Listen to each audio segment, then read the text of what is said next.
안녕하십니까? 저는 시조 시인 이기훈이라고 합니다. 제가 요즘 밴드에 한시를 좀 올리고 있습니다. 그러다 보니까 많은 분들이 한시에 관심들이 있으신 것 같습니다. 그러면서 또 질문들을 많이 주시더군요. 한시를 어떻게 하면 쓸 수 있느냐. 그래서 저는 혹시 한번 여러분들하고 같이 한시를 쓸 수 있는 그런 나눔의 장을 한번 만들어 보고 싶었습니다. 그래서 한시를 같이 쓸 수 있도록 여러분들한테 한번 제가 아는 범위 내에서 한번 같이 공부할 수 있는 그런 기회를 한번 만들어 보고 싶었습니다. 많은 분들이 그런 말씀을 하시더군요. 한시는 어렵다. 또는 한문을 잘 모른다. 그런 말들을 많이 하십니다.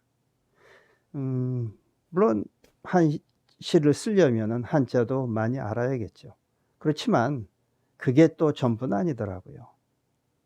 일단 제가 시인이니까 한번 여러분들한테 한번 질문을 한번 드려보겠습니다. 여러분들은 시가 무엇이라고 생각하십니까? 보통 우리가 일상생활에서 많이 쓴다면 시보다는 산문을 많이 쓰겠죠. 그 산문은 그럼 또 뭡니까?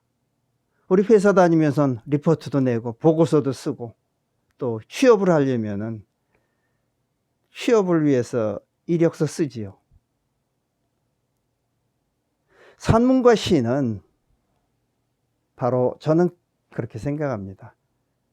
시는 화자가 자신의 감정을 독자에게 전달하는 것이고, 산문이라는 것은 화자가 알고 있는 사실을 독자에게 전달하는 거라고 생각합니다.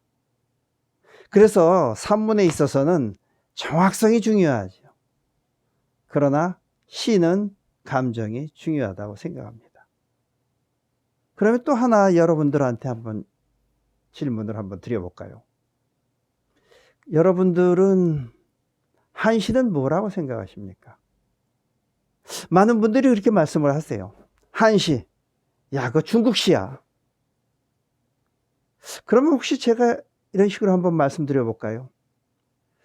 이 탁송자가 DHL이나 아니면은 뭐 국내 CJ 택배 등을 이용해서 어떤 물건을 보냅니다. 수탁자한테. 그 보내는 물건은 과연 누구 겁니까? 우리가 한자를 이용해서 작자가 자기 감정을 전달할 때 그게 바로 중국시다. 작자가 중국인이든 한국인이든 일본인이든 가리지 않고 중국시라고 한다면은, 만일 택배사가 받아서 전달한 물건은 택배사 걸 거예요? 택배사의 제품일까요? 글쎄요.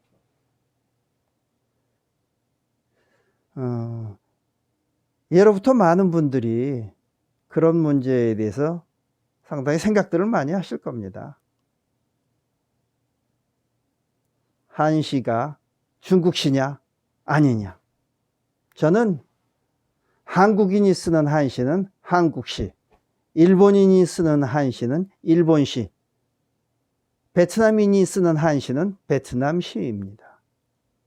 왜냐하면 각국마다 다 자기들 나름대로 읽는 법, 그리고 자기들 나름대로 표현하는 방법을 가지고 있습니다. 정약용 선생은 그런 말씀을 하셨죠.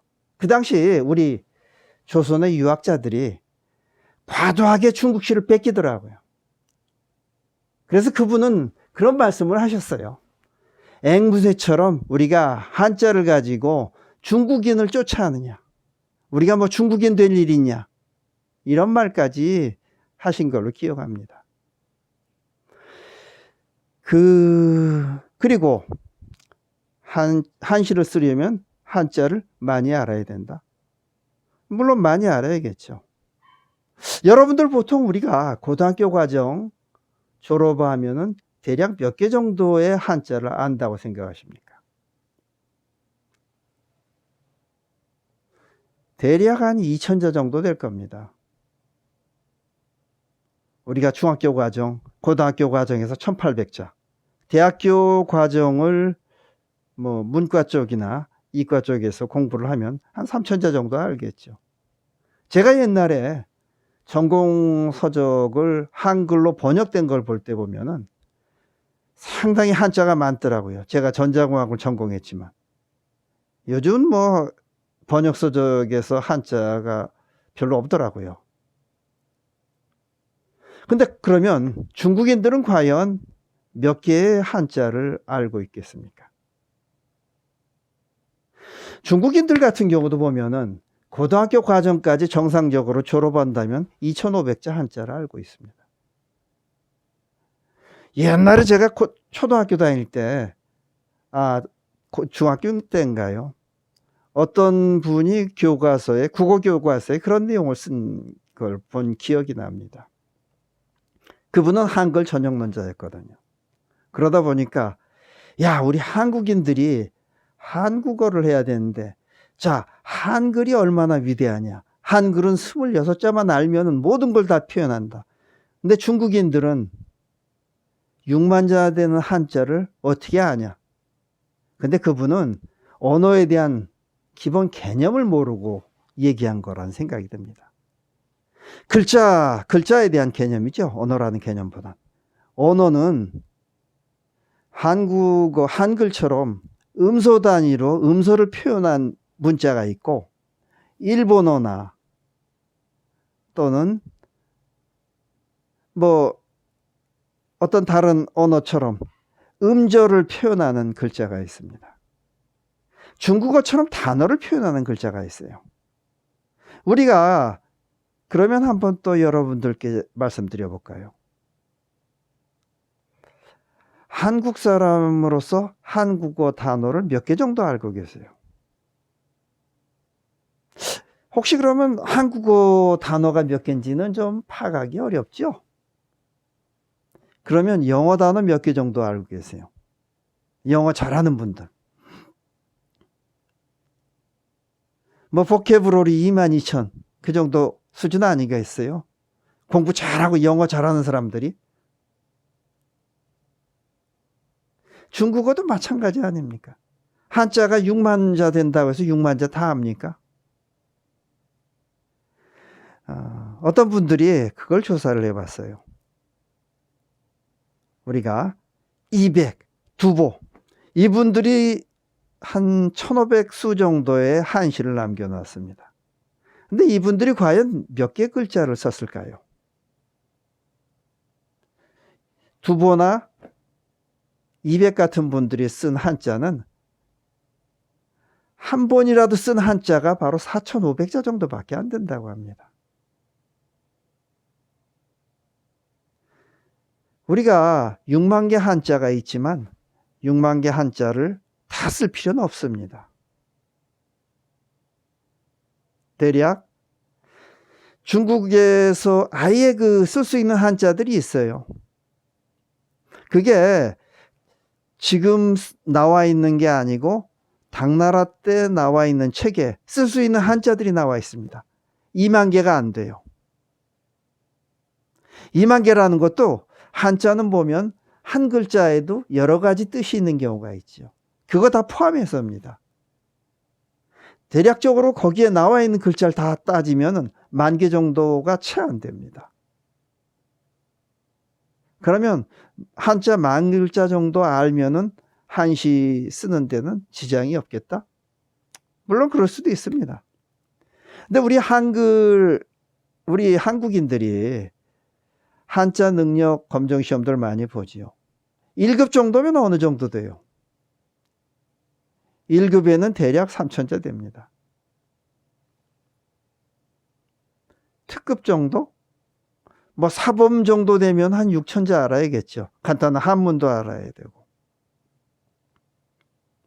그렇지만 중국인들도 2500자밖에 몰라요. 그러면 물론 옛날 분들은 한문 공부 많이 하고 한자 공부 많이 하고 그런 분들이 한시를 쓸 수 있었겠죠. 근데 요즘은 그렇지 않습니다. 사전 보면 다 나오잖아요. 옥편 안 찾아도 돼요. 전자사전 두드리면 되잖아요. 그리고 옛날 선임분들이 써놓은 좋은 한시들 많이 있잖아요. 좋은 문장들 많이 있고. 옛날 분들은 다른 분들이 쓴 한시를 다 외웠지요. 그래서 자기가 쓰려는 한시에 일부 또 채용하고 그런 식으로 쓰면서 한시를 썼지요. 근데 요즘은 그거 다 암기 안 해도 돼요. 그건 뭐냐? 한번 이 말씀 드려볼까요? 여러분들 오너 드라이버들 많으시잖아요. 대부분 다 오너 드라이버시겠죠. 근데 오너 드라이버 하시면서 자동차 바퀴 한번 뺐다 끼워 보신 적 있어요? 아마 없으실 겁니다. 자동차 바퀴 뻥크 나면은 길 가다 전화 걸어 가지고 보험사 전화하는 게 빠르지 언제 그 빼고 앉아 있습니까 요즘. 마찬가지입니다. 제가 아주 어렸을 때 우리 주위에 트럭 기사, 자동차 기사는 아주 고난도 테크니션들이었죠. 그 당시는.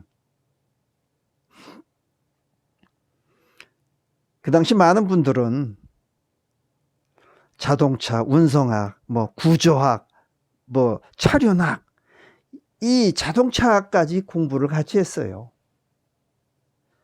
아마 그때는 그걸 몰랐으면은 한 70년대 아마 미국에서 쓰던 차들 이렇게 아니면 일제 차들 한 10년 20년 노후화된 거 수입에다가 쓰다 보니까 조금만 가면 고장 나고 시동 안 걸리고, 그때는 또 트럭 운전수 같은 경우 짐차 같은 큰 차들은 조수가 있었어요.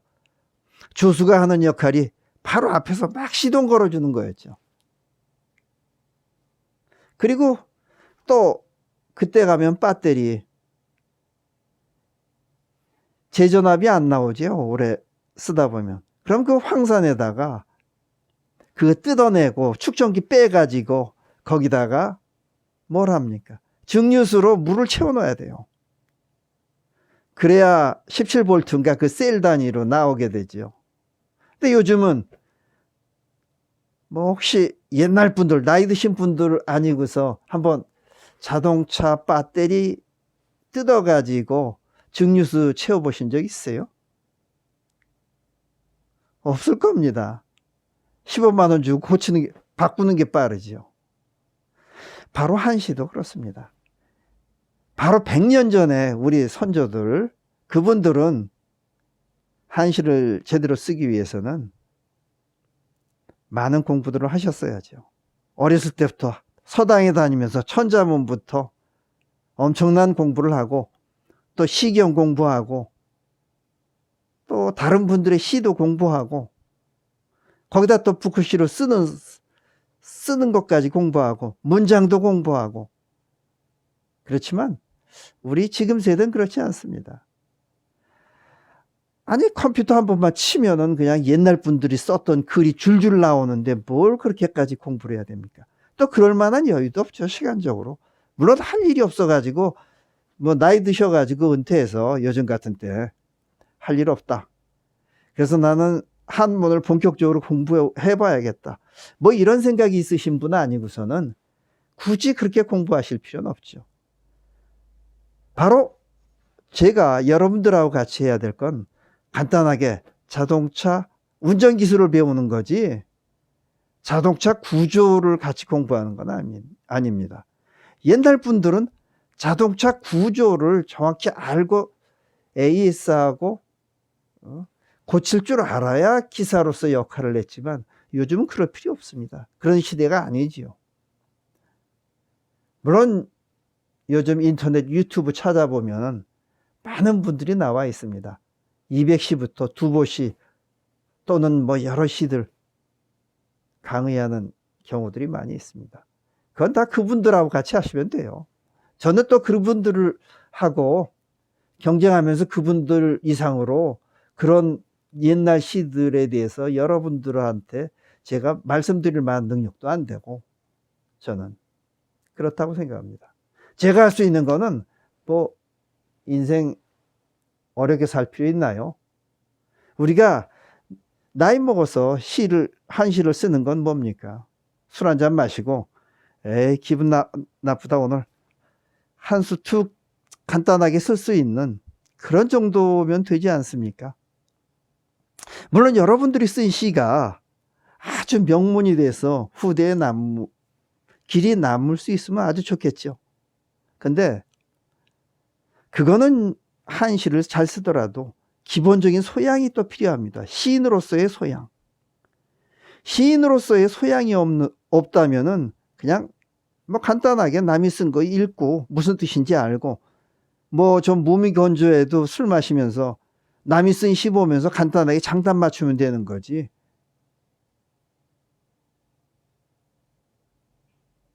안 그렇습니까? 그래서 저는 목표를 어떻게 하면은 가장 빠른 시간 내에 재미있게 어렵지 않게 한번 한시를 쓸 수 있을까? 이거에 대해서 한번 여러분들하고 같이 이야기해 보고 싶습니다. 자, 그러면 일단 들어주셔서 감사합니다. 앞으로 제 목표는 바로 그런 것으로 생각하고 같이 한번 해보실까요? 자, 한시를 써봅시다. 감사합니다.